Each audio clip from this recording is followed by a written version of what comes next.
अस्सलामुअलैकुम। दारुल उलूम इस्लामी मरकज़ है आज आ वक़फ़ अवेरनेसनो प्रोग्राम राख्यो। एमां भारत देशनी बहु मोटी शख्सियत एवा मुफ्ती अहमद दहलवी साहेब उपस्थित है अने आ प्रोग्राम में अमारा मार्गदर्शक अने अमारा मित्र एवा अरशद कादरी साहेब उपस्थित है तथा हमेशा तमाम ट्रस्टों माटे चिंता राखता अने तमाम ट्रस्टों माटे अमने कायम अपडेशन माटे सतत प्रश्नों पूछता एवा शहीद भाई दरसोत के जेमनु खूब ज सारू काम है। वकफना मैनेजमेंट माटेनु खूब ज सारू काम है, एमे पोते अनुभवेलू है। तथा अहीं अंकलेश्वरना एडवोकेट फारूक भाई, सैयद साहब, मारा मित्र आसिफ भाई पटेल, शहीद भाई बधा उपस्थित है। अने आप तमाम ट्रस्टीओ आज आपणी वकफनी मिलकत केवी रीते बचावी ए मिलकत बचाववा माटे बधा उपस्थित थया छो, ए माटे तमामनो शुक्रगुजार छूं। आजनो मुख्य हेतु एवो छे के हाल वकफ एमेन्डमेंट बिल 2025 अमल में आव्યું। ए अमल में केवी रीते आव्યું एनी कोईने खबर नहीं होय अने आ बिल अमल में लाववानो सरकारनो शुं हेतु छे ए दरेक जण इंशाअल्लाह जानता हशे। ज्यारे वकफ एमेन्डमेंट बिल 2025 नो ड्राफ्ट आयो, आ ड्राफ्ट जुलाई 2024 में अमल में आव्यो। जुलाई 2024 में आ ड्राफ्ट अमल में आव्यो अने गुजरात राज्य वकफ बोर्ड में आ ड्राफ्ट आयो अने अमे ए ड्राफ्टनो अभ्यास कर्यो।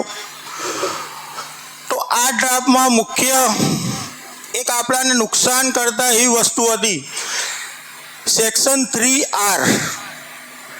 सेक्शन 3 एक एवी वकफ बाय यूजर कोने कहेवाय के आपणा मरहूमोए जे मस्जिद मद्रसा कब्रस्तानो वकफ करेला छे के जे ते टाइमे सरकारी जग्याओ पर आपणा मरहूमो दफन थयेला छे अने एनो कोई रेकर्ड नहीं। एमां सरकारी पड़तर, गौचर, ढोर चरवा माटे नीम, ग्राम पंचायत एवी एंट्री पड़ेली होय छे अने बीजा हक में कब्रस्तान एवुं लखेलुं होय छे। एवी जग्याओ गुजरात में नहीं आखा देश में प्राइम लोकेशन पर आवी जग्याओ होय हती अने आ जग्याओ सरकारे परत लेवा माटे सेक्शन 3 प्रमाणे वकफ बाय यूजर खत्म करवानो प्रयत्न करेलो। अने एक बीजी एवी सुधारो हतो आमां के दरेक वकफ बोर्ड में 2 फरजियात नॉन मुस्लिम मेम्बर रहेशे अने टोटल मेम्बर 11 रहेशे। और 2 फरजियात नॉन मुस्लिम मेम्बर में कोई भी संस्थाना रूलिंग पार्टी होय ए लोकोए अंदर 2 मेम्बर एपॉइंट करवाना होय छे अने बीजो एक वकफ बोर्डना मेम्बर नॉमिनेट करवानो नियम एवो छे के गुजरातना एक मुस्लिम एमएलए होय एवी व्यक्ति ने वकफ बोर्डना मेम्बर तरीके मूकी शकाय। रूलिंग पार्टी में अत्यारे कोई मुस्लिम मेम्बर नहीं एटले कोंग्रेसना इमरान भाई खेड़ावाला साहेब छे एमने मेम्बर तरीके मूकेला छे।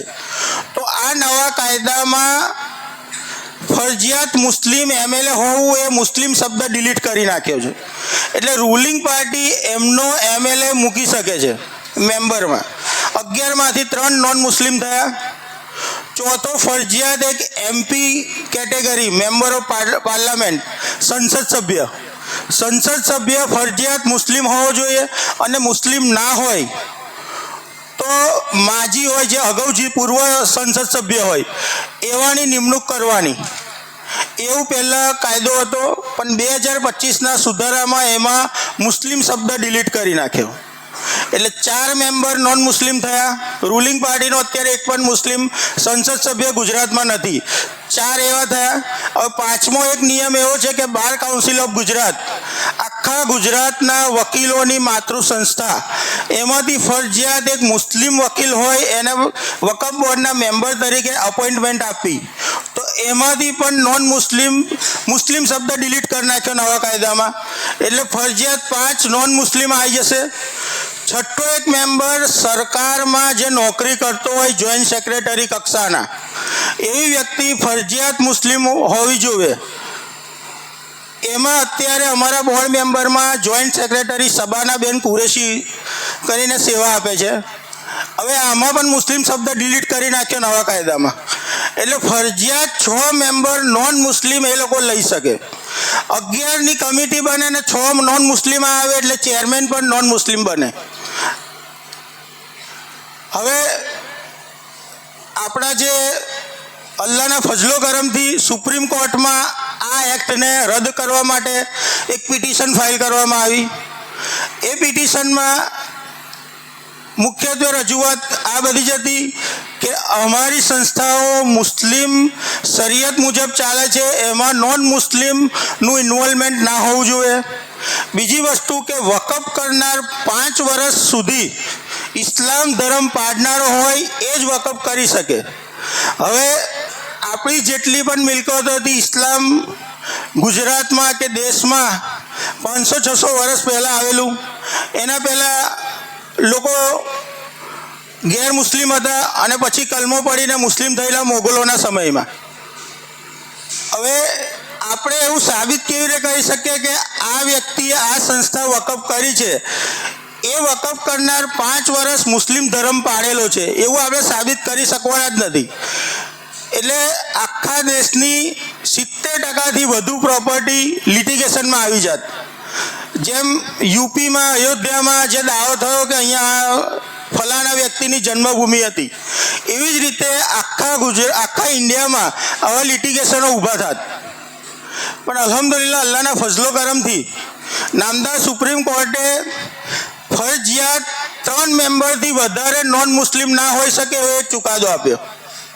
વકફ બાય યુઝરમાં કે જેનો સરકારી રેકર્ડ ના હોય, મુસ્લિમ કબ્રસ્તાન મદ્રસા અત્યાર સુધી જે વપરાતું હોય એ એઝ ઇટ ઇઝ રાખ્યું કે તારીખ 4/6/2025 પહેલાં જે વાપરતા હોય એને એઝ ઇટ ઇઝ રાખવું.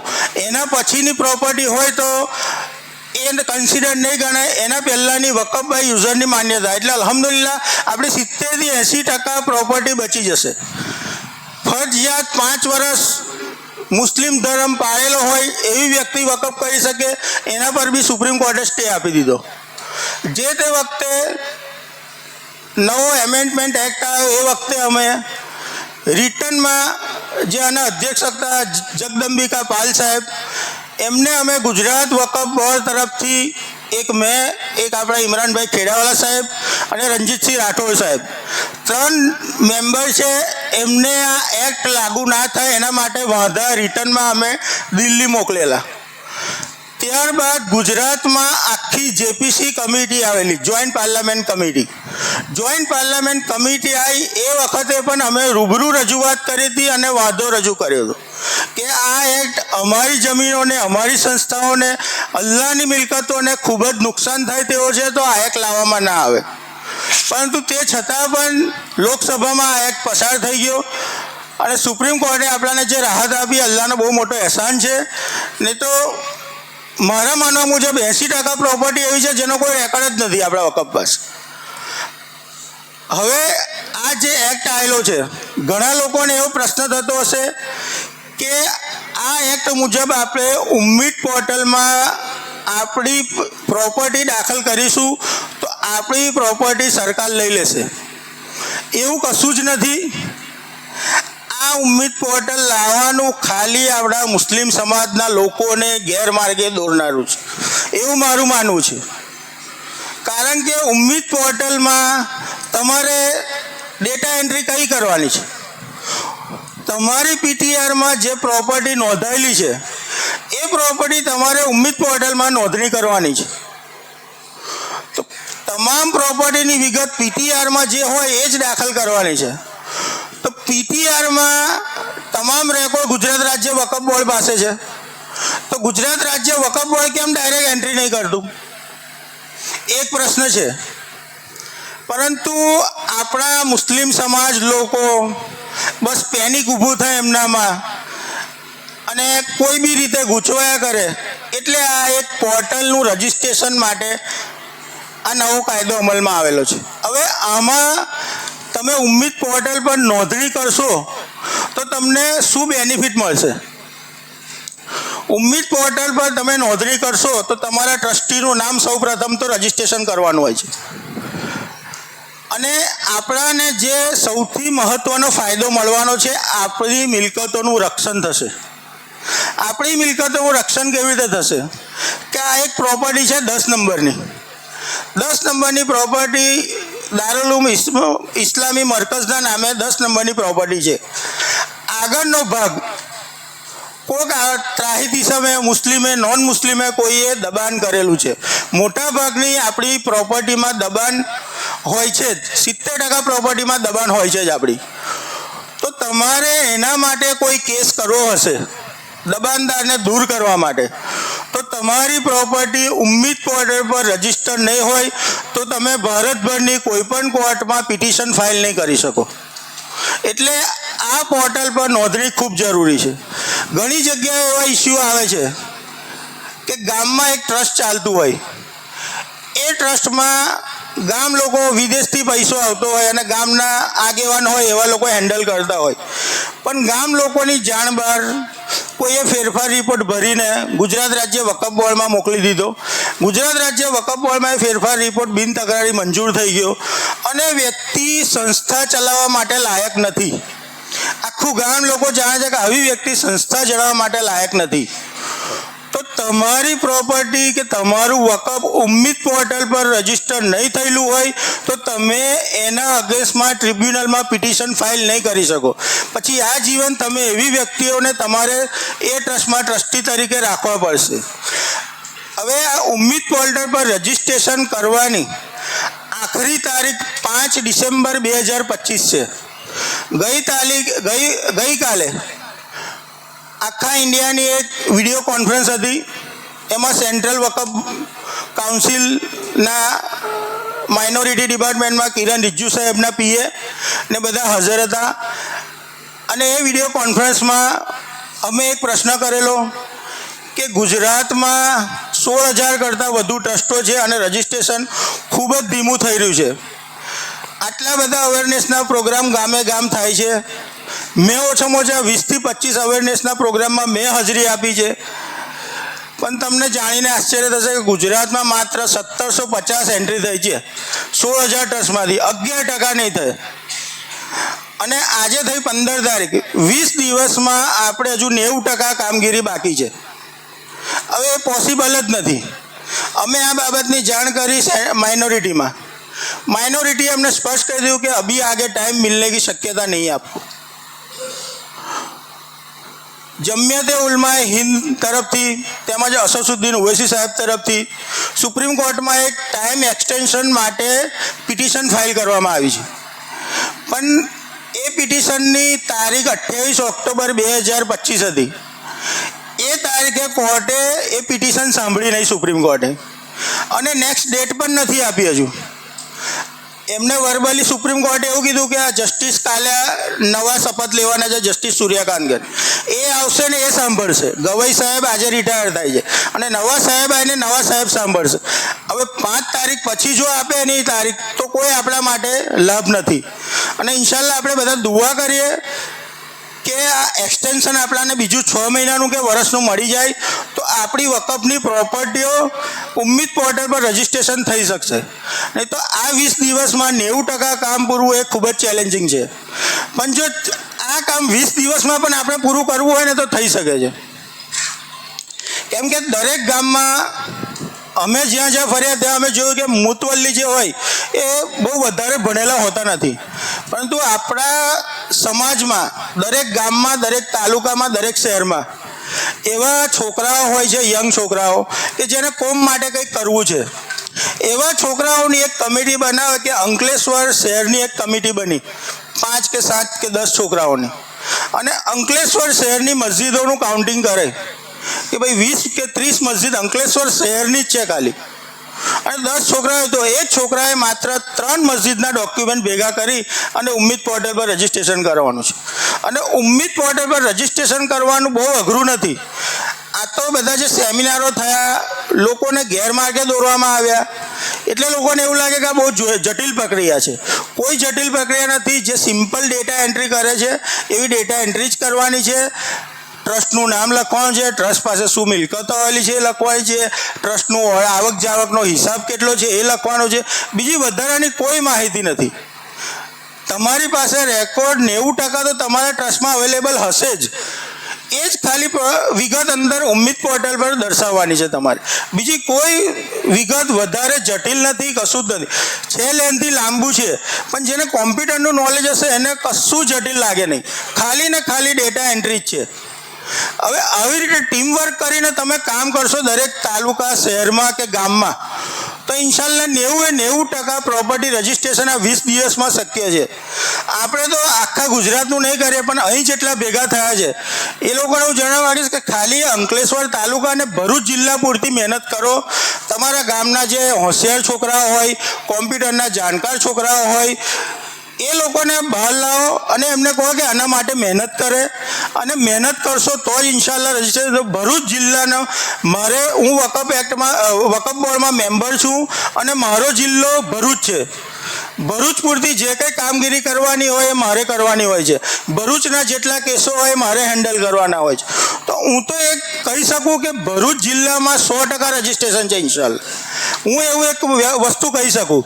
તો અહીં આવેલા જેટલા છે એ તમામ લોકોએ એટલું કરવાની જરૂરિયાત છે કે દરેક યંગેજ જે છોકરાઓ છે એ છોકરાઓને આ કામમાં લગાડે અને વહેલીમાં વહેલી તકે આ 20 દિવસમાં તમામ પ્રક્રિયા પૂરી થાય એવું કામ કરે. હવે ઉમ્મીદ પોર્ટલ પર રજીસ્ટ્રેશન કરવા માટે દરેક ટ્રસ્ટીઓને ઘણા બધા પ્રશ્નો મૂંઝવતા હોય છે. પહેલાં તો કેટલાક ટ્રસ્ટીઓને એવું છે કે પીટીઆર શું એ જ ખબર નથી. પીટીઆર એટલે આપણો જમીન હોય, મિલકત હોય, મિલકત આપણી દુકાન હોય કે પ્લોટ હોય, એનું પ્રોપર્ટી કાર્ડ હોય કે આકારની હોય, અને જમીન હોય તેનું 7/12નું પાની હોય. એવી રીતે તમારું જે ટ્રસ્ટ છે, મસ્જિદ, મદ્રસા, દારુલ ઉલૂમ કે દરગાહનું, એ ટ્રસ્ટનું રેકર્ડ એટલે એને પીટીઆર કહેવાય. એ પીટીઆરમાં તમારો ટ્રસ્ટનો નોંધણી નંબર હોય, ટ્રસ્ટ ક્યારે નોંધાયું એની તારીખ લખેલી હોય, ટ્રસ્ટનું નામ શું છે એનું નામ લખેલું હોય, ટ્રસ્ટમાં કેટલા ટ્રસ્ટીઓ છે એ લખેલું હોય, ટ્રસ્ટમાં ટ્રસ્ટીઓ કેવી રીતે નિમવાના છે એ લખેલું હોય, ટ્રસ્ટની મિલકતો કેટલી છે એ દર્શાવેલું હોય. એને પીટીઆર કહેવાય. અમુક લોકોને એવું છે કે આ પીટીઆર કહે છે. પીટીઆર શું છે કોઈને ખબર હોતી નથી. પીટીઆર એટલે આપણું ગામ નમૂના નંબર 7નું અને પ્રોપર્ટી કાર્ડ છે એવું એક ટ્રસ્ટનો રેકર્ડ, એને પીટીઆર કહેવાય. હવે બીજું, કેટલાક લોકોને એવું હશે કે અમારું ટ્રસ્ટ રજિસ્ટ્રેશન છે, પરંતુ અમારું ટ્રસ્ટ 1970માં રજિસ્ટ્રેશન થયું. અમારા ગામના ટ્રસ્ટી સો ભાઈ હતા, એ હેન્ડલ કરતા હતા, અને ત્યાર પછી આજ દિન સુધી કશું અપડેશન અંદર થયેલું નથી. કેટલાક લોકોના ગામમાં એવો પ્રશ્ન હશે. તો એના માટે હું તમને જણાવીશ કે તમે એક નવો ફેરફાર રિપોર્ટ તૈયાર કરો. ફેરફાર રિપોર્ટ એને કહેવાય કે તમે અરજી કરો છો કે આપણા વડીલનું કોઈ નામ હોય 7/12માં ને એમનું મરણ થઈ ગયું હોય ને એ 7/12માં આપણી વારસાઈ કરવા માટે જે અરજી કરીએ, એવી રીતે વકફ બોર્ડમાં નવા ટ્રસ્ટીની નિમણૂક કરવા માટે આપણે જે અરજી કરીએ એને ફેરફાર રિપોર્ટ કહેવાય. ફેરફાર રિપોર્ટમાં ડોક્યુમેન્ટ કયા જોશે? એક તો તમારી પીટીઆરની નકલ જોશે. પીટીઆરની નકલના કોલમ નંબર 4માં લખેલું હશે કે નવા ટ્રસ્ટીની નિમણૂક કેવી રીતે કરવી. જો મોટા ભાગમાં એવું હશે કે કોઈમાં વારસાગત હશે, કોઈકમાં ગામ લોકો નિમિત્તે હશે, કોર્ટમાં ટ્રસ્ટીઓ નિમિત્તે હશે. હવે કોઈ ટ્રસ્ટી હયાત ના હોય તો પછી ગામ લોકોએ ભેગા થઈ એક આવી 10-20 લોકોની એક જગ્યાએ ભેગું થવાનું, એનો ફોટો પાડી લેવાનો, ઠરાવ કરવાનો અને એક વકફ બોર્ડમાં અરજી કરવાની. અને વકફ બોર્ડમાં 2 સ્ટાન્ડર્ડ ફોર્મેટના સોગંદનામા છે, એ સોગંદનામું કરી અને વકફ બોર્ડમાં અરજી આપી દેવાની. એ તમે અરજી આપીને એનું ઓસી લઈ લેશો અને કોઈ બી એક વ્યક્તિ ઉમ્મીદ પોર્ટલ પર રજિસ્ટ્રેશન એ ટ્રસ્ટીમાંથી કરી દેશે તો ઇન્શાલ્લાહ એપ્રૂવ અમે કરી દઈશું. બીજું લોકોને મૂંઝવણ એ હોય છે કે અમારા ગામની મસ્જિદ ટ્રસ્ટો છે, પણ મસ્જિદ જે ચલાવે છે એ મસ્જિદનું ક્ષેત્રફળ અંદર પીટીઆરમાં નથી. મસ્જિદ કેટલા માળની છે એ નથી, ખાલી મસ્જિદ લખેલું છે, એનો આકારની નંબર નથી. એવી મુજબ તો પ્રશ્ન હોય છે. તો એના માટે પણ આ જ એક પ્રક્રિયા છે. તમારે ટ્રસ્ટીઓએ ભેગું થવાનું છે, એક ઠરાવ લખવાનો છે કે અમારી આ ગામમાં આ મસ્જિદ આવેલી છે, એનો આકારની નંબર આ છે, અને ગુજરાત રાજ્ય વકફ બોર્ડની પીટીઆરમાં આકારની નંબર દાખલ થયેલો નથી, એટલે અમારે નવો આકારની નંબર દાખલ કરવાનો થાય છે. એવો એક ઠરાવ કરવાનો છે. એ ઠરાવ મુજબ જ એક એફિડેવિટ કરવાનું છે, મુતવલ્લી કરશે, પ્રમુખ કરશે. મિટિંગનો ફોટો લેવાનો છે, અને તમારો જે ઇદારો છે, મસ્જિદ છે, એનો ફોટો લેવાનો છે બહારથી, કે તમારે 1 માળ 2 માળ જે અંદર તમારે દર્શાવવું હોય બધું જ દર્શાવી શકો છો. વુજુખાનું, જમાતખાનું, સ્ટાફ ક્વાર્ટર્સ, સોલર સિસ્ટમ લાગેલી હોય તો સોલર સિસ્ટમ, બધું જ તમે અંદર દર્શાવી શકો છો. અને એ એપ્લિકેશન તમારે ગુજરાત રાજ્ય વકફ બોર્ડમાં કરવાની. એમાં જે ઓસીવાળો સ્ટેમ્પ લાગેલો હશે, અને પછી તમે આકારની પ્રમાણે મસ્જિદ ઉમ્મીદ પોર્ટલમાં દાખલ કરી દેશો તો ઇન્શાલ્લાહ એ બી અમે એપ્રૂવ કરી દઈશું. હવે બીજો પ્રશ્ન એ આવે છે કે અમારા ટ્રસ્ટ પાસે પીટીઆરમાં 4 મિલકત છે, પણ અમારા ટ્રસ્ટની માલિકીની તો 15 મિલકત છે. તો એ ઉમ્મીદ પોર્ટલ પર ચડાવવી કે નહીં ચડાવવી? ઉમ્મીદ પોર્ટલમાં એવી જ વસ્તુ દાખલ કરવાની છે કે જે ટ્રસ્ટ છે ને એ ટ્રસ્ટની જ અપડેશન કરવાની છે. નવું ટ્રસ્ટ ઉમ્મીદ પોર્ટલ પર અત્યારે કોઈ દાખલ નથી કરવાનું. એક્ઝિસ્ટિંગ ટ્રસ્ટ છે એનું જ રજિસ્ટ્રેશન ઉમ્મીદ પોર્ટલ પર કરવાનું છે. જેનું ટ્રસ્ટ વકફ બોર્ડમાં નોંધાયેલું છે, જેની પાસે પીટીઆર છે, એવી જ વ્યક્તિઓએ ઉમ્મીદ પોર્ટલ પર રજિસ્ટ્રેશન કરવાનું છે. કોઈની દરગાહ હોય, મદ્રસો હોય અને એનું વકફ રજિસ્ટ્રેશન થયેલું જ ના હોય તો એ લોકોએ અત્યારે ઉમ્મીદ પોર્ટલ પર રજિસ્ટ્રેશન કરવાનું નથી. કારણ કે નવી રજિસ્ટ્રેશનની પ્રક્રિયા હું તમને લાસ્ટમાં કહીશ, બહુ લાંબી છે. હવે જે મિલકતોની વાત છે કે અમારે 10 મિલકતો બાકી રહી ગયેલી છે પીટીઆરમાં, અને પીટીઆરમાં 5 મિલકતો છે, તો 15 ચડાવી કે 5 ચડાવી? તો હવે જે બાકી રહી ગયેલી તમારી 10 મિલકતો છે ને, એના માટે એક મિટિંગ કરવાની તમારા ટ્રસ્ટીઓની. એનો ફોટો લઈ લેવાનો, ઠરાવ લખવાનો કે આ નંબરની આટલી મિલકતો આ ટ્રસ્ટમાં જે તે ટાઈમથી ચઢેલી નથી, પણ એનો 7/12 તમારે હોવો જરૂરી છે. કે 7/12 ના હોય તો પંચાયતમાંથી આકારની લઈ લેવાની, પંચાયતની આકારની અથવા પ્રોપર્ટી કાર્ડની નકલ, અને અમુક ગામ એવા હશે કે ત્યાં આકારની પણ નહીં મળતી હોય તો ત્યાં સરપંચનો એક દાખલો લઈ લેવાનો એના લેટર પેડ પર, કે આ નામનો મદ્રસો અહીંયા આવેલો છે, આટલા વર્ષોથી આ મદ્રસો ચાલે છે, અને ગુજરાત રાજ્ય વકફ બોર્ડની કચેરીએ મિલકત તરીકે દાખલ કરવામાં આવે તો ગ્રામ પંચાયતને કોઈ વાંધો નથી. એવો સિમ્પલ એક દાખલો લઈ લેવાનો. એ લઈ અને મિલકતોના ફોટા, ઠરાવ, એક સ્ટાન્ડર્ડ ફોર્મેટમાં સોગંદનામું આવે છે, એ સોગંદનામું એ લઈને તમારે ગુજરાત રાજ્ય વકફ બોર્ડમાં ઇન્વોલ્વ કરાવી દેવાનું, ઓસીનો સિક્કો મારી દેવાનો. અને તમે જે ઉમ્મીદ પોર્ટલ પર દાખલ કરો મિલકતો, એની જોડે તમારી જે બાકી રહી ગયેલી પીટીઆરમાં ચઢેલી મિલકતો ના હોય એ મિલકતો પણ તમારે દાખલ કરી દેવાની. જે મિલકત દાખલ થયેલી ના હોય એની સાથે જે તમે વકફ બોર્ડમાં ઇન્વોલ્વ કરાયેલું ઓસી સિક્કાવાળું જે કોપી છે એની પીડીએફ એટેચ કરી દેવાની. તો ઇન્શાલ્લાહ એ વખતે અમે જોઈશું કે ભાઈ આની એપ્લિકેશન ઓલરેડી અહીં ફાઇલ છે, તો એ ચેક કરીશું. એમાં કોઈ વેરિએશન નહીં હોય પ્રોપર્ટીમાં, કે 300 નંબરની પ્રોપર્ટીની એપ્લિકેશન તમે કરી છે અને મિલકત દાખલ પણ 300 નંબરની કરી, તો અમે એપ્રુવલ કરી દઈશું.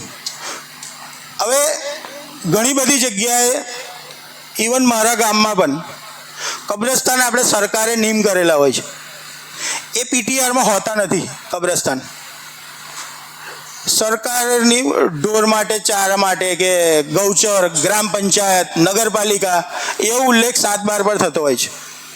પણ નીચે એક જગ્યાએ બીજા હકનો ઓપ્શન આવે ને ત્યાં કબ્રસ્તાન લખેલું હોય છે કેટલાકને, અને કેટલાકને નહીં પણ લખેલું હતું. તો જેને લખેલું હોય એને તો વાંધો નથી, પણ જેને ના લખેલું હોય એને 1951થી ઉતારો કાઢવાનો. એમાં કોઈ બી જગ્યાએ ઇન્શાલ્લાહ કબ્રસ્તાન શબ્દ શોધી નાખવાનો, કોઈ પણ જગ્યાએ. અને એ કબ્રસ્તાન લખેલું કે મસ્જિદનો વહીવટ કરતા લખેલું કે સંસ્થાનો વહીવટ કરતા લખેલું, એવું એક ડોક્યુમેન્ટ શોધી લેવાનું તમે. અને એ ડોક્યુમેન્ટ આધારે તમારે ગુજરાત રાજ્ય વકફ બોર્ડમાં એક એપ્લિકેશન કરવાની, મિલકત દાખલ કરવાની. અગાઉ મેં કીધી, પણ એમાં એક સોગંદનામું તમારે એક્સ્ટ્રા કરવાનું રહેશે કે અંકલેશ્વર ગામમાં આ વિસ્તારમાં કબ્રસ્તાન આવેલું છે અને આ કબ્રસ્તાનમાં આ વિસ્તારના લોકો દફન વિધિ થાય છે અને આનો વહીવટ ઇસ્લામી દારૂલ ઇસ્લામી મરકઝ કરે છે, આ રજિસ્ટર નંબરવાળી સંસ્થા. અને એને ગુજરાત રાજ્ય વકફ બોર્ડની કચેરીએ આ સંસ્થાના રેકર્ડમાં દાખલ કરવાનું થાય છે. એવું એક સોગંદનામું કરવાનું. એ સોગંદનામા આધારે તમારે કબ્રસ્તાન પણ ચડાવી દેવો ને જે ઓસી કોપી છે ને એ ઓસી કોપી અંદર એટેચ કરી દેવાની ઉમ્મીદ પોર્ટલ પર રજિસ્ટ્રેશન વગર, તો ઇન્શાલ્લાહ એ બી એપ્રૂવ થઈ જશે. હવે તમારે અહીં જેટલા ટ્રસ્ટીઓ ઉપસ્થિત થયેલા છે એ ટ્રસ્ટીઓને કોમ્પ્યુટરનું નોલેજ લગભગ 60-70% લોકોને નહીં હોય. તો મારી એવી તમને વિનંતી છે કે તમે પોતે આ બધું ના કરશો, કેમ કે આમાં જે મુખ્ય વસ્તુ છે કે માપ લખવાનું છે પ્રોપર્ટીનું, ઈમેલ આઈડી, મોબાઈલ નંબર, એ બધું તમે પ્રોપર મેનેજ નહીં કરી શકો. તમારા વિસ્તારનો કોઈ હોશિયાર છોકરો હોય એનું ઈમેલ આઈડી ને મોબાઈલ નંબર આપજો. ઈગો ના રાખશો કે હું ટ્રસ્ટી છું, હું પ્રમુખ છું તો મારો જ જોઈએ મોબાઈલ નંબર. કોઈ યુથ છોકરો હોય, જવાન છોકરો, એનો આપજો. કેમ કે વકફ બોર્ડમાં એપ્રુવલ થયા પછી તમને એક સર્ટિફિકેટ મળશે. એ સર્ટિફિકેટ તમારા મેલ પર આવશે એવું તમને ખબર જ નહીં હોય. કાલે ઉઠીને કંઈક તમારો મોબાઈલ ખોવાઈ ગયો, પાસવર્ડ મિસમેચ થયો તો તમે ઓપન નહીં કરી શકો. અત્યારના જવાનના છોકરા છે, એક્સપર્ટ હોય છે મોબાઈલમાં અને ગામના વ્યવસ્થિત ભણેલા હોય, તો એવા લોકો મોબાઈલ પર મેલ આવશે, મેલ પણ ચેક કરતા હોય છે એ લોકો. તો જેવો મેલ આવશે એવું તમને સર્ટિફિકેટ હેન્ડઓવર કરી દેશે અને તમે એનું લેમિનેશન કે ફ્રેમ બનાવીને ગમે ત્યાં વ્યવસ્થિત સાચવી શકો. તો આપણે એવું મનમાં રાખવું નહીં કે હું પ્રમુખ છું, હું ટ્રસ્ટી છું, મારો જ મોબાઈલ નંબર ને મારું જ ઈમેલ આઈડી.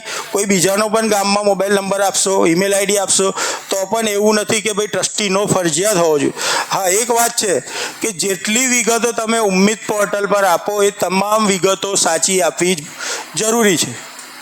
સાચી મતલબ કે તમારી પાસે કોઈ ડોક્યુમેન્ટ નથી, આટલો હોલ છે તમારી મિલકતમાં, તમે પંચાયતમાં લખી દીધું કે 50x50નો આ હોલ છે ને વકફ બોર્ડની કચેરીએ દાખલ કરવાનો, તમે ફેરફાર રિપોર્ટ ભરો તો એ જે દાખલો છે એ તમારું મેઇન ડોક્યુમેન્ટ થઈ ગયું. એમાં 50x50 જ લખવાનું ને એના જે સ્ક્વેર ફીટ થતા હોય એ જ લખવાનું. પછી એના સ્ક્વેર ફીટ તમારે 500 થતા હોય ને તમે 600 ના લખશો. કારણ કે એકવાર એન્ટ્રી થઈને સબમિટેડ થશે, 14 આંકડાનો તમારો યુનિક આઈડી કોડ બનશે મિલકતનો, પછી એમાં સુધારો શક્ય નથી. સુધારો શક્ય છે પણ એના માટે બહુ જ જટિલ પ્રક્રિયા છે. લીગલ ડિપાર્ટમેન્ટમાંથી એપ્રુવલ લેવું પડે છે એના માટે, અને એ પણ લીગલ ડિપાર્ટમેન્ટને લાગે કે આ યોગ્ય છે તો જ આપવું. બાકી તો નાની નાની વસ્તુ માટે તમને ક્યાં સુધી ધક્કા ખવડાવશે, 1 વર્ષ 2 વર્ષ સુધી ધક્કા ખવડાવશે. અને આ સુધારા માટે કોઈ ટાઈમ લિમિટેશન આપવામાં આવેલી નથી કે 1 મહિનામાં સુધારો કરીને આપશે, 2 મહિના. તો ખૂબ જ ધ્યાનથી તમે આ તમામ પ્રક્રિયા ડેટા એન્ટ્રી કરજો. હવે કેટલાક લોકોને એવો પ્રશ્ન ઉપસ્થિત થાય છે કે અમારા ગામમાં, અમારા ટ્રસ્ટમાં 6 ટ્રસ્ટ છે, 6 ટ્રસ્ટી છે, તો 6 ટ્રસ્ટીનું ઈમેલ આઈડી, મોબાઈલ નંબરની જરૂર નથી. કોઈ બી એક ટ્રસ્ટીને એન્ટ્રી માટે, ડેટા એન્ટ્રી માટે મેં તમે નિમણૂક કરી દો. એ ટ્રસ્ટીનો ફોટો પોર્ટલ પર આવશે અને એ એવા ટ્રસ્ટીનો મૂકજો કે જે દોડધામ કરી શકે, જેની પાસે ટાઈમ હોઈ શકે. એકદમ બિઝી શિડ્યુલ હોય, આપણે ગામમાં પણ ટાઈમ ના આપી શકતા હોય, એવા વ્યક્તિને પોર્ટલ પર અપડેશન કરાવવા ના, જે રેગ્યુલર ગામમાં હાજર હોય એવી જ વ્યક્તિનો તમે ત્યાં ફોટો મૂકજો. કેમ કે આની દરેક જવાબદારી, જેટલું તમે અપડેશન કરશો, ડેટા એન્ટ્રી કરશો, બધી જવાબદારી ખાલી ને ખાલી ડેટા એન્ટ્રી કરનાર મુતવલ્લીની જ રહેશે.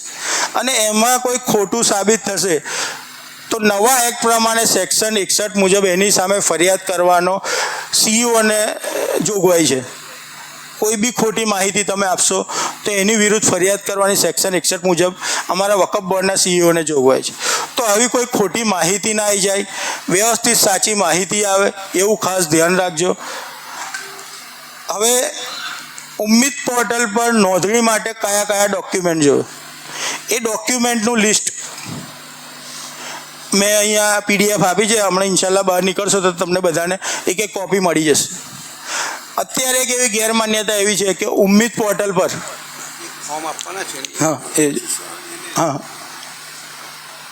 એવી ગેરમાન્યતા છે કે ઉમ્મીદ પોર્ટલ પર રજિસ્ટ્રેશન કરવા માટે ફરજિયાત બંધારણ હોવું જરૂરી છે. એવી દરેક જણને એવી માન્યતા છે કે ફરજિયાત બંધારણ હોવું જરૂરી છે. બંધારણ તમારું ટ્રસ્ટનું હોય તો તમે અપલોડ કરો, ના હોય તો પીટીઆર અપલોડ કરી દો. એપ્રુવલ અમે ઇન્શાલ્લાહ કરી દઈશું. બીજું, અમુક લોકો એવું માગે છે કે વાકેફ ખત જોશે.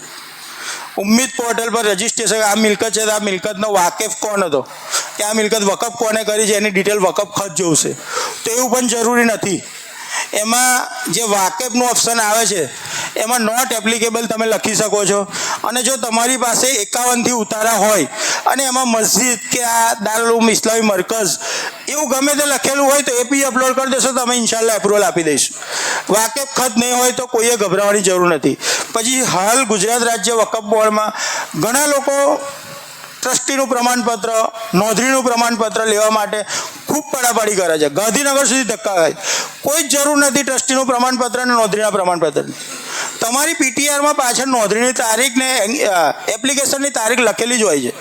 ખાલી પીટીઆરની કોપી તમને મળશે ને એમાં બધું જાય છે. બીજા કોઈ ડોક્યુમેન્ટ માટે દોડી ના કરો.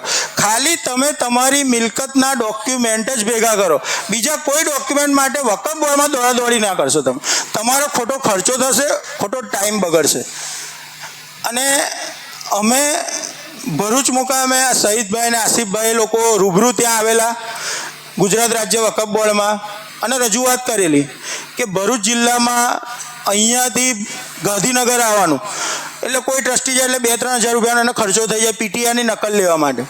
એવી અમને રજૂઆત કરી હતી અને પછી અમે મિટિંગ કરી ચેરમેન સાહેબ સાથે અને સીઓ સાહેબ સાથે. તો અમે એવું નક્કી કર્યું કે ભરૂચ જિલ્લામાં સ્થાનિક લેવલે જ પીટીઆરની કોપી ઉપલબ્ધ કરવામાં આવે. તો 13 તારીખથી ભરૂચ મુકામે મનુબર રોડ પર અને ખાના ખજાનાની હોટલની બાજુમાં 2 જગ્યાએ પીટીઆરનું વિતરણ ચાલુ કરી દીધું છે. પણ અહીં બેઠેલા જેટલા લોકો છે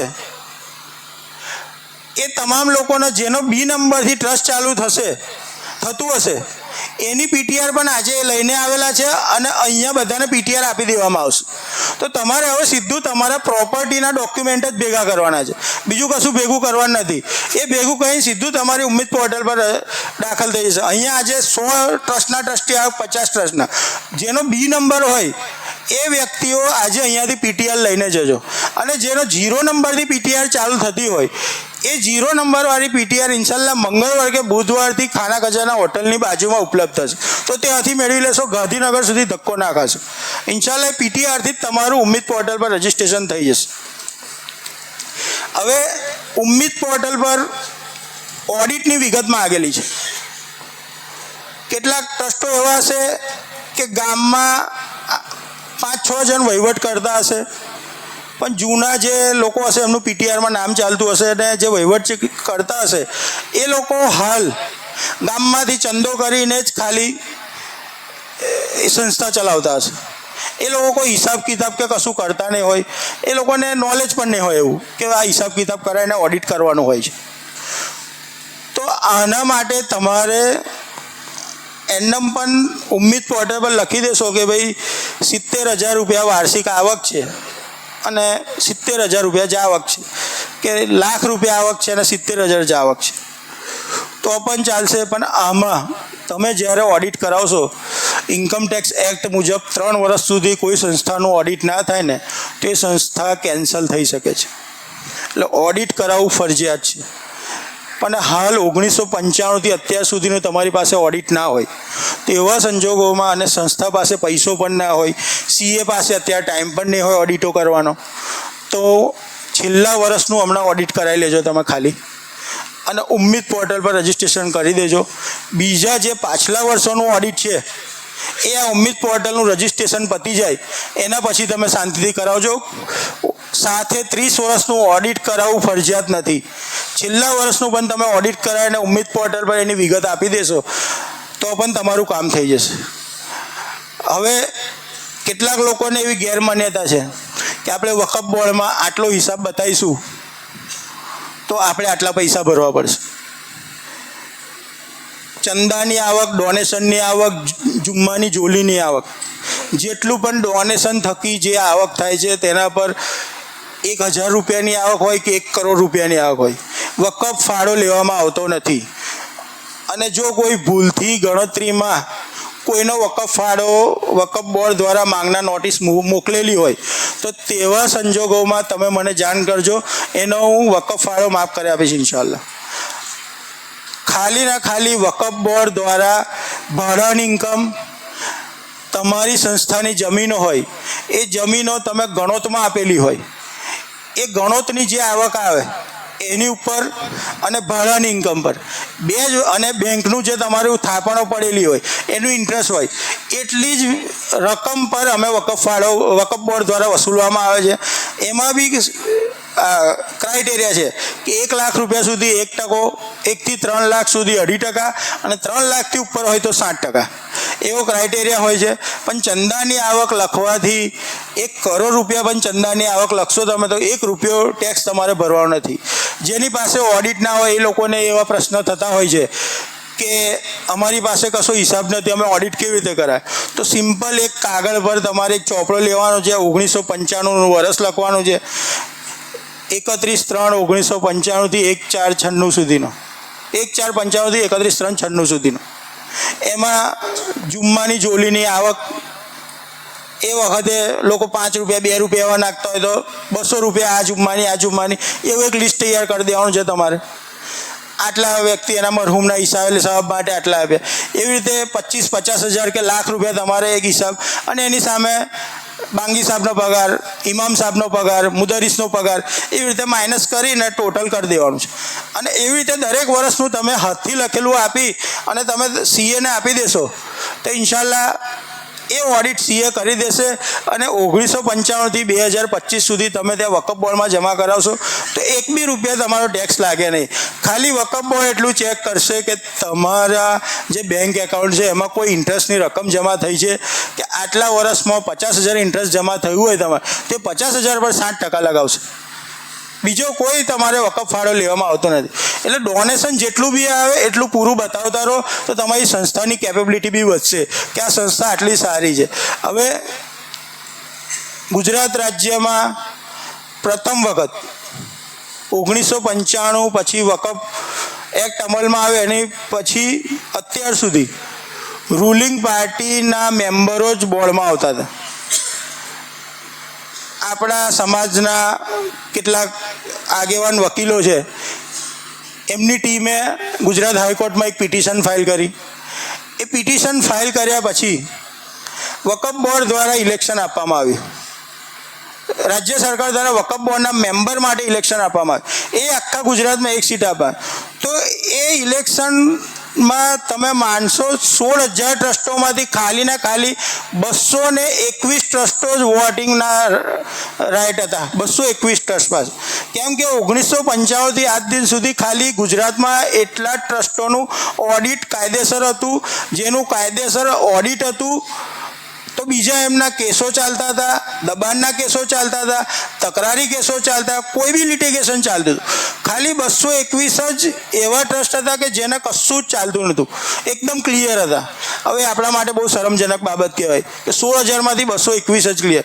અને અમે તો વકફ બોર્ડમાં બેસીએ છીએ, અમે જોઈએ છીએ ખાલી ને ખાલી ઈગોનો લડાઈ હોય છે, ખાલી ને ખાલી ઈગોની. આપણા સમાજમાં કોઈ તકલીફ થઈ હોય એકબીજા પ્રત્યે, મને આ હાજી સાહેબ જો ના બનતી હોય અને એ ટ્રસ્ટી હોય તો એમનું વિરુદ્ધમાં હું ખોટા આક્ષેપો વકફ બોર્ડમાં જઈને કરું કે આ ભ્રષ્ટાચાર કરે છે, આની પાસે આટલી જમીન વકફ બોર્ડના પૈસા લઈ લીધા છે, આ કર્યા છે. પણ અમે એક વસ્તુ માર્ક કર્યું છે કે 90% ફરિયાદો ખોટી હોય છે, 90% ખોટી ફરિયાદો હોય છે. અત્યાર સુધી અમે તો ખાલી 10% જગ્યામાં અમને પૂરેપૂરું સાબિત તો નથી થયું પણ અમને શંકા થઈ કે આ ખરેખર ખોટું છે, એમાં અમે વહીવટદાર મૂક્યા છે. બાકી 100% હું તો એમ માનું છું કે માંડ 2-3% અલ્લાહના ઘરમાં આવું કરતા હશે. આ ભરૂચ જિલ્લામાં 1-2 વસ્તુ બની હતી કે જમીનો વેચી હતી, પણ એ ટ્રસ્ટીઓ નથી વેચી, એમને ગેરમાર્ગે દોરીને કેટલાક દલાલો વેચાઈ દીધી હતી. ટ્રસ્ટીઓએ નથી વેચી એ જમીન. ટ્રસ્ટીઓ તો બિચારા કે અહીં સહી કરવાની છે એટલે સહી કર્યા ને એમને વકફ બોર્ડનો બોગસ હુકમ બતાવવામાં આવેલો કે આ વકફ બોર્ડે હુકમ આપેલો છે. ટ્રસ્ટી હોય, ભણેલા ના હોય એટલે જોવે કે હા ભાઈ હુકમ આવેલો છે તો એમને સહી કરી દીધી હતી. બાકી એમનો ગુનો કશો જ નહોતો ટ્રસ્ટીનો, એમને ખાલી કોઈ દલાલે કે આ વકફ બોર્ડનો હુકમ છે એ જ. બાકી હું મારું ત્યાં સુધી અલ્લાહના ઘરનું કોઈ ખોટું ના કરે. એટલે જે તમારા પર્સનલ ઝઘડા છે, જે સામાજિક ઝઘડા છે, એ ઝઘડા તમારા ગામમાં જ રાખો, ત્યાં ગાંધીનગર સુધી ના લાવો. અને આ ઉમ્મીદ પોર્ટલ પર જે રજિસ્ટ્રેશન કરવાનું છે, આજે આ હિસાબ આવ્યા છે, તો તમારા કોન્ટેક્ટમાં 10 મસ્જિદવાળા હોય તો એમને તમે કહેજો. આપણે અત્યારે અહીં 100-200ની સંખ્યામાં છે, તે 200-2000 જણને કહેજો, તો આપણું રજિસ્ટ્રેશન 20 દિવસમાં ઇન્શાલ્લાહ થઈ જાય. ને બધા દુઆ કરો, આપણે બધા આજે ભેગા થયા છે, મુફ્તી સાહેબ છે, દુઆ કરો કે ઇન્શાલ્લાહ આપણાને એક્સટેન્શન મળી જાય અને એક્સટેન્શનમાં આપણી બધી 16,000 પ્રોપર્ટી રજિસ્ટ્રેશન થઈ જાય, એવી આપણે બધા દુઆ કર્યા છે. અને હવે કોઈને કોઈ પણ જાતનો ક્વેશ્ચન હોય એ કરો.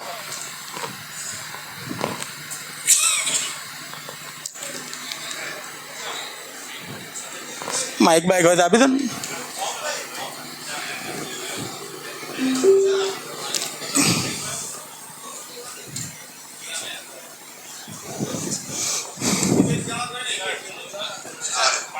વાલેકુમ સલામ. વાલેકુમ સલામ. સંસ્થાને જે સ્કૂલ ચલાવવી છે એને વકફ ફાળો ભરવો પડે કે નહીં ભરવો પડે? કાયદામાં જોગવાઈ એ છે કે વકફ ફાળો ભરવાનો હોતો નથી. તમારી ત્યાંથી નોટિસ આવે છે આ બાબત, પણ એના માટે નોટિસ આવે તો એનો રિપ્લાય તમે આપ્યો છે? હા આપેલો છે, અને એનો જવાબ એ પાછો એ જ આપે છે કે રીતના ભરવાનું હોય છે, એવો જવાબ આપે. સ્કૂલ માટે તમારી ગ્રાન્ટેડ શાળા હોય, ગ્રાન્ટેડ શાળા નથી, નોન ગ્રાન્ટેડ શાળા નોન ગ્રાન્ટેડ, તો એમાં ભરવાનો હોય. એવું છે. એમાં એ તમારી આવક થઈ, વકફની સંસ્થામાંથી આવક થઈ, એ તમારે એમાં ખર્ચો બાદ નથી મળતો. મારો પૈસા એ લોકો ભરતા જગાતમાં 100%ની વાત છે, પણ તમે ફી ના બતાવો, પછી તમે ડોનેશન બતાવો ડોનેશન જ બતાવી જાય. તો ડોનેશન પર ના આવે. તમે ફીનો ઉલ્લેખ તમારા ઓડિટ રિપોર્ટમાં કરેલો છે. ના, અમારું એવું છે કે બેંકમાં ભાડું આપેલું છે મકાન. હા, તો એનું તો આવે જ ને, એનું તો આવે જ ને. ભાડાની આવકનું આવવાનું જ છે.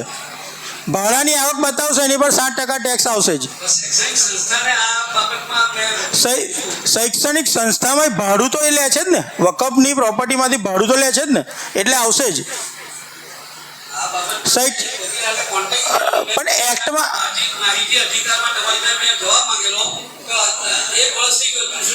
તો તમે મને એની કોપી 5 તારીખ પછી બતાવજો.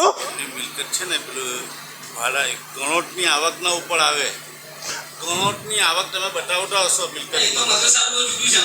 ના ના ના, બરાબર છે તમારું. તમે આરટીઆઈની માહિતી છે ને 10 તારીખ, મારી વાત સાંભળો, 10 તારીખ પછીનો જે બુધવાર આવે ને ત્યારે તમે ગાંધીનગર આવજો. દર બુધવારે હું ગાંધીનગર હોઉં છું, પણ આ 10 તારીખ સુધી ઉમ્મીદ પોર્ટલની કાર્યવાહી ચાલુ છે.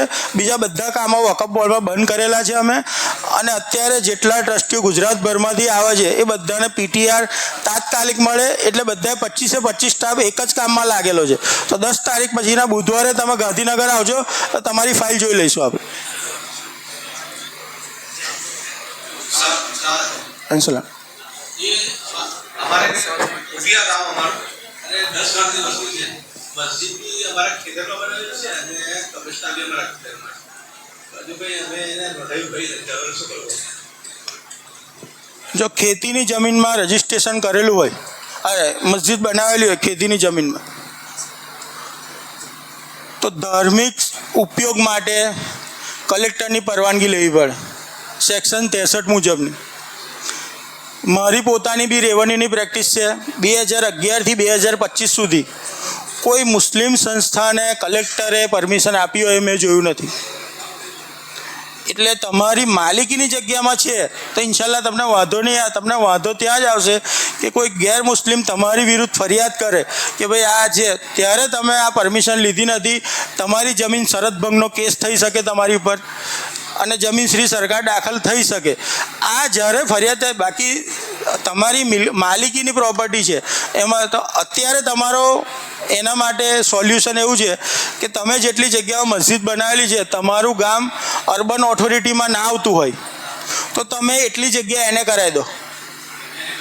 એને કરાયા પછી એ જગ્યા તમે નવા રજિસ્ટ્રેશન માટે, હવે નવા રજિસ્ટ્રેશન હવે આ ભાઈને આવ્યું કેવી રીતે કરવાનું એવું તમને કહું. નવા રજિસ્ટ્રેશનની પ્રક્રિયા, હાલનું જે ઉમ્મીદ પોર્ટલ છે એમાં 2 ઓપ્શન આવે છે. એક્ઝિસ્ટિંગ વકફ અને ન્યૂ વકફ રજિસ્ટર.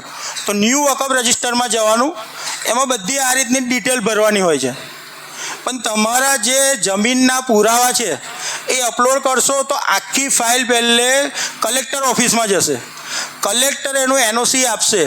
એ એનઓસી આપશે અને અમારા વકફ બોર્ડમાં ડિપાર્ટમેન્ટલી કલેક્ટર ઓફિસથી જ આવશે અને કલેક્ટર ઓફિસમાંથી અમારા વકફ બોર્ડમાં પછી અમે રજિસ્ટ્રેશન કરી શકીએ. પણ અત્યારે એમાં પડશો નહીં, આ બધું પૂરું થઈ જાય પછી પ્રોપર આજ દિન સુધી એક પણ અરજી થઈ નથી અને એક પણ રજિસ્ટ્રેશન અમે કર્યું નથી. કારણ કે કલેક્ટર એનઓસી આપે નહીં. એમાં લિમિટેશન અમે જે તે ટાઈમે રજૂઆત કરી હતી કે આમાં લિમિટેશન 60 દિવસ કે 90 દિવસની રાખવામાં આવે, પણ સરકાર દ્વારા કોઈ લિમિટેશન રાખેલી નથી. તો કલેક્ટર 1 વર્ષે બી આપે, 2 વર્ષે બી આપે ને 5 વર્ષે બી આપે. તો એકવાર અરજી કરીને રાખજો તમે, એને કરાયા પછી કરજો. નહીં તો જો તમારો અભિપ્રાય નેગેટિવ આવશે તો સરકારના ચોપડે તમારી મસ્જિદ ગેરકાયદેસર છે ચડી જશે. તો પછી એમાં સરકાર દાખલ કરવાની પ્રક્રિયા કલેક્ટર કરશે. તો પહેલે એને કરાયા પછી જ નવા રજિસ્ટ્રેશન માટે નાખજો.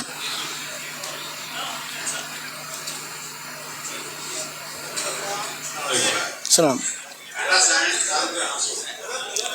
અમારું ટ્રસ્ટ છે B696.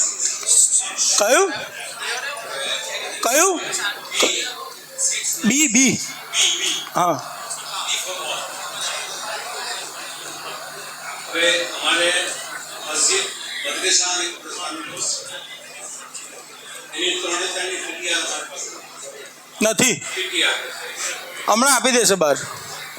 બીજી વાત, આપ સાહેબે કીધું કે ટ્રસ્ટીઓ છે એમાંથી જે ચલાવતા હોય એને નીમ કરી શકે. નીમ કરી શકે. હવે એ જે નીમ કરીએ આપણે એ ટ્રસ્ટી હોવો જોઈએ કે નહીં હોય તો પણ ચાલે? ઉમ્મીદ પોર્ટલ પર ખાલી ટ્રસ્ટીનું જ રજિસ્ટ્રેશન કરવાનું, પણ આ જે કાર્યવાહી કરવાની, ઈમેલ આઈડી આપવાની, મોબાઈલ નંબર આપવાનો, એ કોઈ છોકરાનો આપશો તો ચાલશે. બાકી જે ડોક્યુમેન્ટ આપવાના એ તો ટ્રસ્ટીના જ આપવાના. એટલે એને નીમ કરી શકીએ. હા, ઈમેલ આઈડી ને મોબાઈલ નંબર કોઈ છોકરાને આપી દેવાનો, તમને ખબર નહીં પડે એટલે. એક ગુજારિશ છે મજમાંથી કે જ્યારે કોઈ સવાલ પૂછે ત્યારે થોડા ખામોશ રહો, કારણ કે જવાબ સંભળાતો નથી બરાબર. હા, માઇક થોડું પાસે રાખ્યા હોય જરા. સર, મારો સવાલ લિમિટ વોટર બાકીની બિલ જે નાખીએ છીએ આપણે નોટ એપ્લિકેબલ લખીએ તો નીચે પછી પૂછે છે મેરિટ છે કે કેમ છે ઇન્કમ છે, નીચે બધી ઇન્ફોર્મેશન આપવી પડે. તો એ કેસમાં શું કરવું? એ કોઈ બી સિલેક્ટ કરી દેજો અંદર, કોઈ વાંધો નહીં. બીજો શું છે કે દરેક પ્રોપર્ટીમાં આવક અને જાવક, તો એમાં કઈ આવક જાવક બતાવવાનું? દરેક પ્રોપર્ટીમાં તમારી પ્રોપર્ટી છે સપોઝ, જો તમારી પ્રોપર્ટી રેન્ટેડ હોય તો કેટલું રેન્ટ છે, આ રેન્ટનો એક તમને કહેવાનું ભૂલી ગયો. શાંતિ રાખજો તો વધારે સમજ પડે. કોઈ ટ્રસ્ટ પાસે 5 દુકાનો છે, 5 દુકાનો માટે ભાડે આપેલી છે ટ્રસ્ટે દુકાન. તો દરેક દુકાનનો ભાડા કરાર અલગ અલગ હોવો જોઈએ. એક જ વ્યક્તિને આપેલી હોય અને ભેગો ભાડા કરાર કરશો તો વાંધો નહીં, પણ ભાડા કરાર ટ્રસ્ટી ખાલીના ખાલી 11 મહિનાને 29 દિવસનો જ કરી શકે છે. 11 મહિનાને 29 દિવસ પછીનો એનાથી વધુનો ભાડા કરાર કરવો હોય તો ટ્રસ્ટીઓએ વકફ બોર્ડની પરવાનગી લેવી પડે. હવે અમુક કિસ્સાઓમાં લોકોની ફરિયાદ એવી છે કે અમારા ટ્રસ્ટમાં જૂના ભાડુઆત છે, જૂના ભાડુઆત ભાડા કરાર કરી આપતા નથી. તો એવા સંજોગોમાં નવા ઉમ્મીદ પોર્ટલમાં એન્ક્રોચમેન્ટનો ઓપ્શન છે. તમારે સિટી સર્વે નંબર 10 દાખલ કરવાનો, એમાં આકારની નંબર આ નંબરની દુકાન આવેલી છે તો એ રેન્ટેડ છે, હા ભાડા કરાર છે તો ના પાડવાની ને એન્ક્રોચમેન્ટનો ઓપ્શન છે. તો કેટલું એન્ક્રોચમેન્ટ છે? તો 100 ફૂટની દુકાન હોય ને 50 ફૂટનું એન્ક્રોચમેન્ટ હોય કે આગળ ઓટલો બીજાએ કવર કરેલો હોય ને પાછળનો એના બીજો ભાડું હતો તો 50 ફૂટ, 100 એ 100 ફૂટનું હોય તો 100 એ 100 ફૂટનું, એ રીતનું કરવાનું. બીજો એક ક્વેશ્ચન એવો હતો કે પ્રોપર્ટીના ઉપયોગમાં 4 જ ઓપ્શન આવે છે: ચેરિટેબલ, રિલીજિયસ, કોમર્શિયલ અને પાયસ. કયું સિલેક્ટ કરવું જોઈએ? કારણ કે ગણોટે આપેલી સામે જમીન જે છે એ ગણોટે આપેલી છે. ગણોતે આપેલી છે પણ તમારું સંસ્થા કઈ રિલિજિયસ મસ્જિદ છે ને, કેમાં તો રિલિજિયસ આવે ને. પ્રોપર્ટી પ્રોપર્ટીનો પર્પઝ એકચ્યુઅલી એ રિલિજિયસ જ પ્રોપર્ટીનો પર્પઝ નહીં, પ્રોપર્ટી કોની છે એવું. એમાં એવું છે કે ઉમ્મીદ પોર્ટલ પર ઘણી બધી ભૂલો છે. આ તો અલ્હમ્દુલિલ્લાહ કે આપણું તમારું અંકલેશ્વર ગામ અંદર અંકલેશ્વર તાલુકો છે એ દેખાય છે. અરવલ્લી જિલ્લામાં મોડાસાનું ઓપ્શન જ નથી. એટલે ઇન્ફોર્મેશન ડબલ સપોઝ પ્રોપર્ટીમાં ડબલ એની દિશાઓ માંગે છે, એના નંબર માંગે છે, બબે વાર સીમ જ નાખવાનો હોય છે. સેમ જ દરેક પ્રોપર્ટી વાઇઝ નાખવાના કે એક પ્રોપર્ટી નાખી એ પ્રોપર્ટીમાં 2 વાર પૂછે છે કે એનો સર્વે નંબર, એનો ખાતા નંબર, તો એક જ નાખવાના અને બીજા બધા 0 કરી દેવાના. મેન્ડેટરી છે. પણ 0 નાખવાનું, મેન્ડેટરી ખાલી નહીં છોડવાનું, 0 લખી દેવાનું. અને જે ઇન્કમની ઇન્ફોર્મેશન છે એ ઓડિટ રિપોર્ટ અપલોડ થયેલો છે. હા. ટોટલ ઇન્કમ બરાબર હશે. હા, ટોટલ ઇન્કમ બતાવી દેશો ચાલશે તમે. પણ રેન્ટેડ વાળી હોય ને હાજી સાહેબ, રેન્ટેડ વાળી હોય ને તો ધારો કે 15 નંબરની દુકાન નાખી તમે તો એનું કેટલું રેન્ટ આવે છે એનો ઓપ્શન અલગ છે. હા ને? હા, વાલેકુમ સલામ. અમારું છે ને જૂના જિલ્લામાં કબ્રસ્તાનની જેટલી બી જગા છે એ બધી જગા પીટીઆરમાં ખેતી તરીકે રજીસ્ટર છે, પરંતુ પ્રોપર એવું લખેલું નથી કે આ કબ્રસ્તાન છે. તો એમાં એના માટે સુધારો કરવાનું મેં તમને અગાઉ જણાવ્યું કે એક ઠરાવ કરીને આનો ઉપયોગ કબ્રસ્તાન માટે થાય છે, ખેતી માટે નથી થતો.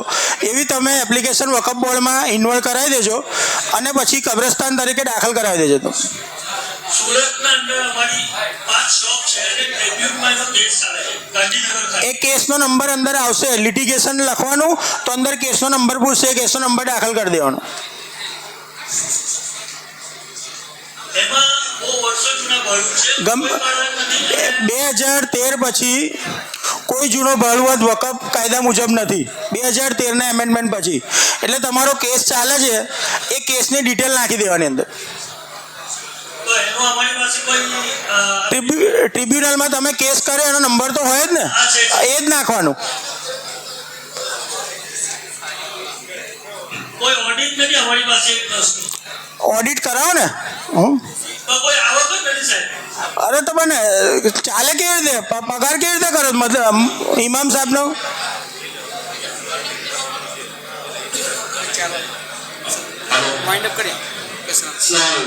वसीमभाई, जो भाड़ों दे दूंगा आज के तबक्के के जो ट्रस्ट खाली करने का मांगते हैं, लेकिन वो ट्रस्ट को भाड़ू काटता नहीं, तो वो ट्रस्टी भी घबराते हैं क्योंकि थोड़ा माथे भागे तरह ट्रस्टियों को गालियां मिली, नोटिस बजाई है, उसके आगे कार्रवाई हुई नहीं है, तो उसके संजोगों में क्या कर सकते हैं? નોટિસ બજાવ્યા પછી 2 ઓપ્શન છે તમારી પાસે.